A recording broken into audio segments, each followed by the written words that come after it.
Right now, there are about 2,000 massive cargo vessels just sitting completely dead in the water inside the Persian Gulf. Yeah, just locked in this massive maritime gridlock. Exactly. And effectively, they're holding roughly 20% of the entire world's oil supply hostage. Which is an unimaginable amount of energy just, taken off the board. Right. And hanging over this whole logistical paralysis is a self-imposed 8 p.m. Eastern deadline tonight. The clock is literally ticking. It is. The U.S. president has demanded that Iran reopen the Strait of Hormuz by 8 p.m. or face, immediate escalation. So we are dropping right into April 7th, 2026, day 38 of what the White House is calling Operation Epic Fury. And for this deep dive, we aren't just looking at the military movements today. Our mission is to pull apart exactly how this geopolitical choke point on the other side of the planet is actively restructuring the economic reality you wake up to. Yeah, from the price flashing on your local gas pump to the actual balance of your 401k. Exactly. And before we get into it, we should clarify the source material we're using today. Right, so we are looking at raw reporting pouring in from both Washington and Tehran regarding this 8 p.m. ultimatum. And it is heavily politically charged. Very. But our job today isn't to pick a political side or, evaluate the morality of these decisions. No, not at all. We're strictly here to cut through the heavy rhetoric. We just want to look purely at the economic, military, and diplomatic data that's driving both capitals. Because we really need to understand the structural forces at play here, right? The fallout of this standoff is moving through the global system with just incredible speed. It really is. So let's start with the physical choke point itself, because the Strait of Hormuz is fundamentally unique. It's basically the ultimate geographic bottleneck. Right. At its narrowest point, it's only about 21 miles wide, and the actual shipping lanes that accommodate these massive supertankers. Oh, tiny. Yeah, just 2 miles wide in either direction. So when you shut that down for 38 straight days, you aren't just creating a traffic jam. No, you're severing a primary artery of international trade routes. Imagine shutting down the main artery of a major city's highway system at rush hour. But instead of commuters, it's 20% of the entire world's oil supply sitting in gridlock. And those ships are either trapped inside or they're forced to reroute thousands of miles around the Cape of Good Hope. Which adds, weeks to the travel time? Weeks of travel time, and it burns millions of dollars in extra fuel per voyage. And that physical gridlock translates instantly into the economic shockwaves we're seeing hit domestic markets. Oh, immediately. The source reporting shows gas is currently sitting well above $4 a gallon nationally. Ouch. Yeah, and crude oil just crossed $114 a barrel. But, the absolute price is almost less concerning than the volatility of it all. Wait, really? How so? Well, the global energy market is operating on pure adrenaline right now. Just yesterday, the moment the U.S. president stepped up to a press conference podium. Right before he even spoke. Exactly. Before a single question was even answered, oil jumped $2 a barrel in real time. Wow. Which tells us that algorithmic trading systems are, priced for absolute worst-case scenarios. They're scraping every single syllable of public addresses, reacting in milliseconds to just the mere possibility of escalation. But I want to dig into the broader financial infection here, because we all understand that $114 oil makes commuting painful. Sure. But looking at the source, it explicitly mentions Wednesday's 401k. Are we looking at a localized energy spike or a total market infection? It's a total market infection. It acts like a tax levied on the entire global supply chain because, oil doesn't just power cars. Right, it's everything. It dictates the operating margins of the diesel freight networks moving your groceries, the maritime shipping companies delivering consumer goods, the aviation sector. So when you have a sudden massive spike in that foundational input cost, it acts like setting up a complex pattern of dominoes on a table and then turning on an industrial vibrator underneath it. the whole system just shakes apart. Exactly. A $2 spike at extraction forces a markup at the refinery, which forces a markup in logistics. And by the time it hits the grocery shelf, The consumer is totally tapped out. and when consumers are tapped out, corporate earnings miss their quarterly projections. I see where this is going. Right. Institutional algorithms see that $114 oil, calculate the impending inflation, and automatically sell off consumer discretionary stocks to pivot to defensive assets. So that is exactly how 2,000 ships trapped in a gulf thousands of miles away directly bleed the 401k balances of everyday investors. Yep. The global economy is a tightly closed loop, and the pressure inside that loop is building entirely toward this 8 p.m. deadline today. So let's talk about that deadline. The U.S. ultimatum threatens that if the strait remains closed tonight, American forces will strike Iranian civilian infrastructure. Specifically targeting power plants and bridges. Right, and this brings a tremendous amount of unpredictability to the market. Yeah. Largely because the timeline for this conflict has just been notoriously fluid. Yeah, the timelines keep shifting. On March 11, the administration indicated the war would be over soon. And then by April 1st, that estimate shifted to, quote, 2 to 3 weeks. And now we are staring at an inflexible 8 p.m. trigger tonight. And this unpredictability is the core issue for market stability.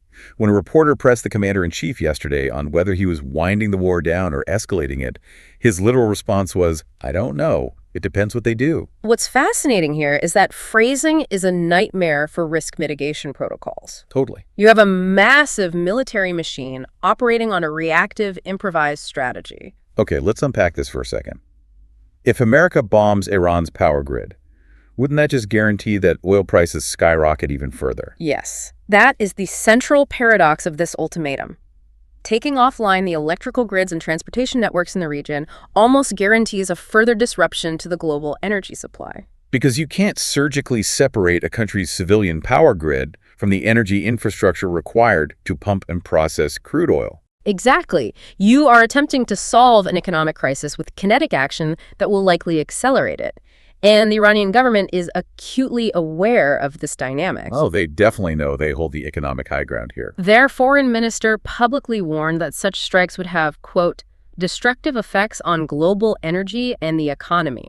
And analysts are projecting that if those strikes happen at 8 p.m., crude oil could easily blow past $120 a barrel. And at that threshold, you trigger secondary inflation crises, massive spikes in agricultural fertilizer costs, which leads to food inflation. We are looking at the genuine risk of a full cascading market crash if this ultimatum is executed tonight. And moving beyond the economic thresholds, the threat to civilian infrastructure introduces severe international and diplomatic complications. Right. The International Red Cross issued a statement this week insisting that threats against civilian infrastructure must not become the new norm in warfare. Legal experts are actively debating whether these targeted strikes would breach Geneva Convention protocols. Which is huge.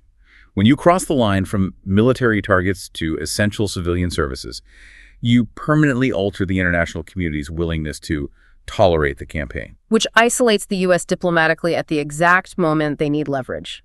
But while we sit here analyzing algorithmic trading at $120 oil, there is a physical, lethal reality playing out in the theater that completely changes the security calculus. The F-15E. Yes. Here's where it gets really interesting and alarming.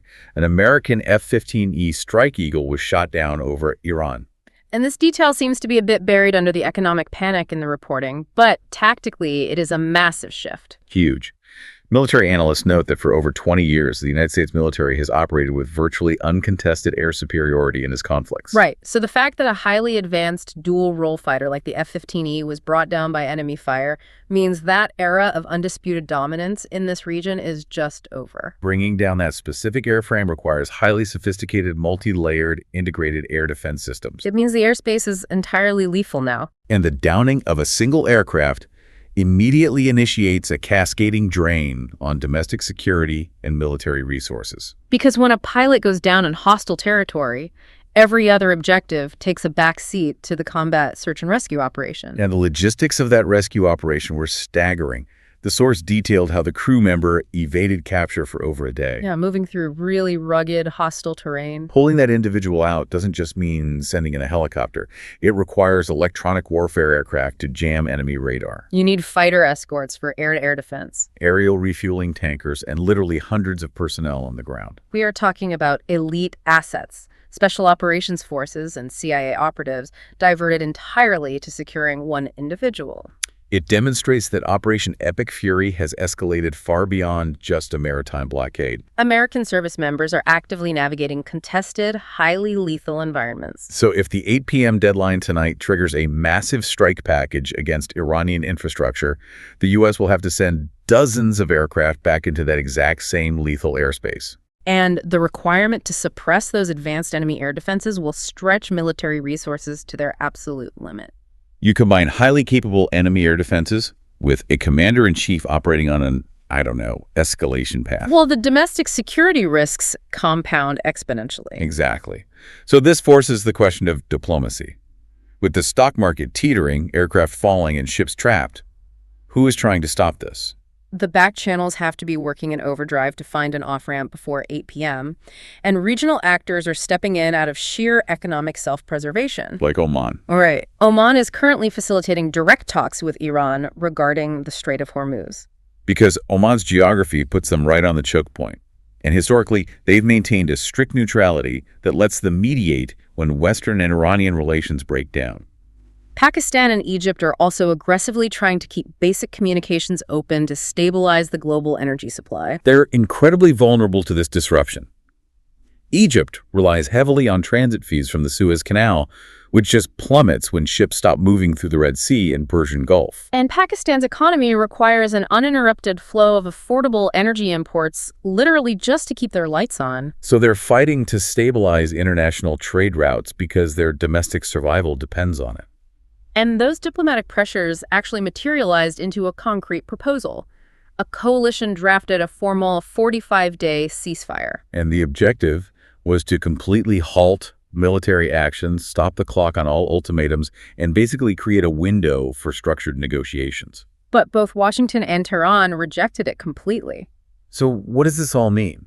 Why would both sides say no to a simple timeout while the global economy is basically burning? Well, on the surface, turning it down seems irrational.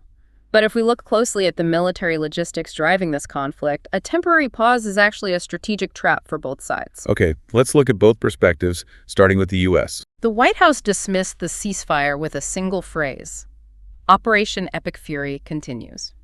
Because they're relying entirely on the pressure of the 8 p.m. deadline to force capitulation. Removing that deadline for 45 days destroys their primary leverage. Right, and then you have the Iranian Foreign Ministry, who rejected the proposal with much more detailed reasoning. They called the U.S. demands, quote, excessive and unrealistic. Yes, but their core argument is based on the mechanics of modern military logistics. Iran understands that staging a massive, sustained military campaign from the other side of the globe takes a lot of time. Oh, so they view a 45-day ceasefire not as a step toward peace, but as a logistical gift to the United States. Exactly. It would provide the American military a pristine, uncontested window to reposition carrier strike groups, reload precision munitions, and reinforce forward operating bases. Because Iran currently holds the choke point. They have 20% of the world's oil effectively paralyzed. And relieving that pressure for 45 days gives the U.S. president breathing room from the economic fallout at home. Iran is refusing to give up that leverage. They want a permanent end to the conflict, not just a pause. Right, and they fundamentally view negotiations as incompatible with a gun pointed at their head.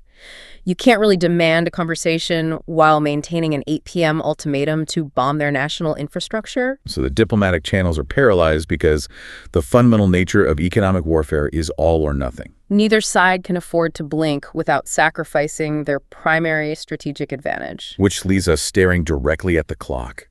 According to the source, there are 3 distinct paths forward for how this reality shifts once the 8 p.m. deadline expires. Path 1. The ultimatum is executed. The U.S. military strikes the power grids and bridges. Which means crude oil likely violently breaks the $120 threshold, algorithmic sell-offs accelerate, and we see a severe market crash. Plus, American pilots are sent back into an airspace that we now know is armed with highly capable, lethal air defense systems. Right. Path 2. The deadline passes quietly. The U.S. opts not to strike tonight, continuing the pattern of shifting timelines we saw in March. But under that path, Iran maintains the maritime blockade. The Strait of Hormuz remains closed, and the economic stranglehold continues to choke global supply chains. Proving to the international community that American threats have hard limits. A catastrophic blow to U.S. credibility. And then there's Path 3. A quiet, 11th-hour backroom deal is struck through intermediaries like Oman. The strait is opened, no bombs dropped tonight, and both sides step up to their podiums to declare total victory. But, regardless of which path materializes at 8:01 p.m., the most vital takeaway from all of this data is that the damage is not some future hypothetical. No, the tax has already been collected. American consumers have already paid the premium at the pump. Institutional investors have already watched their 401ks bleed value as markets aggressively price in the volatility. And American service members have already been subjected to lethal, contested environments, draining massive domestic security resources. The global supply chain has already suffered 38 days of cascading delays that will take months, if not years, to fully untangle. An ultimatum might force the next move on the board, but it cannot erase the immense cost that has already been extracted from the system. That is the guaranteed reality right now. It's incredibly sobering. The consequences are already woven into the fabric of the global market.